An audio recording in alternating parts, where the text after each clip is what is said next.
Og di na sad mga ka-idol, og nibalik na sa dive mga idol, og aduna na sa tay natirahang danggit. Ayan mga ka-idol, og modeng na ang atong bagong gibuhat nga bibi pana mga ka-idol. Og mao na atong lihi sa atong bibi pana o sa kadanggit. Og na nasay nakitaan si Bus Umbi mga ka-idol. Usa gyapon na siya kadanggit. Og iyang gipatirahan mga ka-idol. Tuara piti mga ka-idol. Ug ato ni siyang isud sa iyahang buti-buti na sa mga ka-idol. Ina na kabuutan mga ka-idol. Siya nakakita mga ka-idol, pero kita ni tira ato na siyang ihatag sa iya mga ka-idol. Og di na sa siya nakita mga ka-idol. Usag hapon kadanggit mga ka-idol. Unsa naman yung mga danggita mga ka-idol. Ay muni kanindot nga spot dire mga ka-idol. Dunay daghang kang danggit dagko pud mga ka-idol.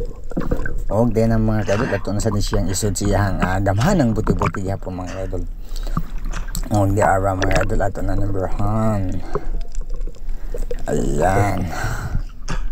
Og samtang pagkahuman nato og butang mga kadol, og nibalik na putagdad mga kadol, og mao ning alang tunakita ng garabing dakuang pawikana mga kadol. Muni ang kinadak-ang pawikan diri sa amo ang lugar mga kadol. Nagpakita na sa balik mga kadol. Mga tulo ka labador ng mga kadol.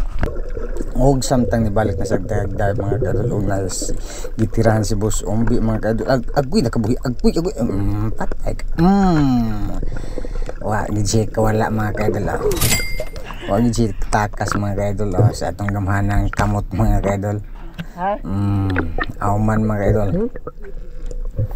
Grabe si Bus Umbi ay. Ug ato na silang sudlanan mga idol sa atong gamanang buti-buti. Ug samtang nibalik na sa dagdag mga idol, natin nakita nga unsa man ni mga ka-idol. Ug mao din na siya gitawag sa amo og buntugon mga ka-idol, dili na siya parrot fish. Pwede rin na siya kuha kay dako kay na mga ka-idol.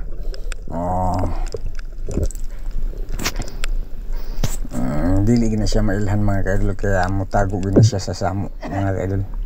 Og di ara mga ka-idol dako mga ka-idol oy. Pero siya takas atong pana mga ka-idol. Muna siya gitawag og father pana mga ka-idol. Og samtang nibalik na sa tagdive mga ka-idol, kaduna na sa nakitaan ng mga ka-idol unsa no puding umaog gyapon mga ka-idol. Buntugon gyapon mga ka-idol. Ala kadagko naman yung mga buntugon na mga ka-idol. Duha na kabukang atong buntugon mga ka-idol. Og di ara mga kadol, ala kisi-kisi pero di gyapon na siya kabuhi mga kaidol, kaya aduna na simang atong kuan mga kaidol.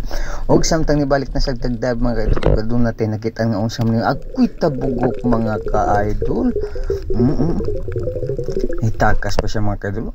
Pero piti na ron siya sa atong gamanang kamot mga kaidol, na mapitlok pitlok na siya mga kaidol. Tara mga ka-idol, inanaon na siya pagkuha sa mga tabugok mga idol. Samtang nibalik tagdab mga ka-idol, ug natin nakitaan nga danggit. Patay na siya sa atong bibi pana mga ka-idol. Na naman tayo bibi pana mga ka-idol, no? Ug ato na ni siyang isud sa atong gamhanang buti-buti mga ka-idol. Di na siya mga ka-idol.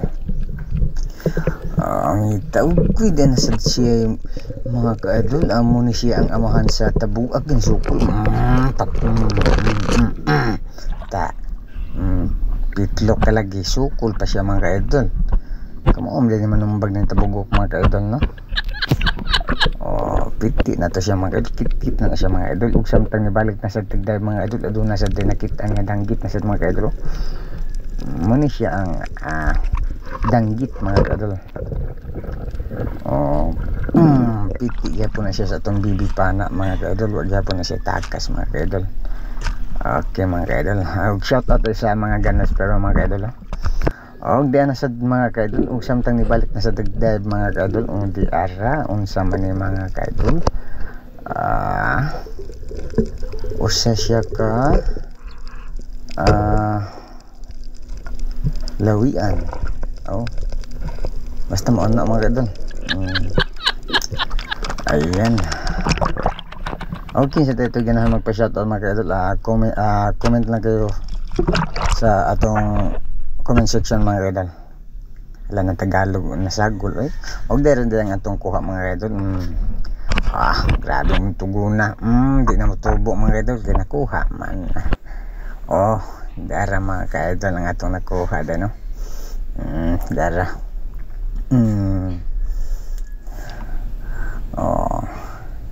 Di siya napalupig nga itong asawa mga ka-idol.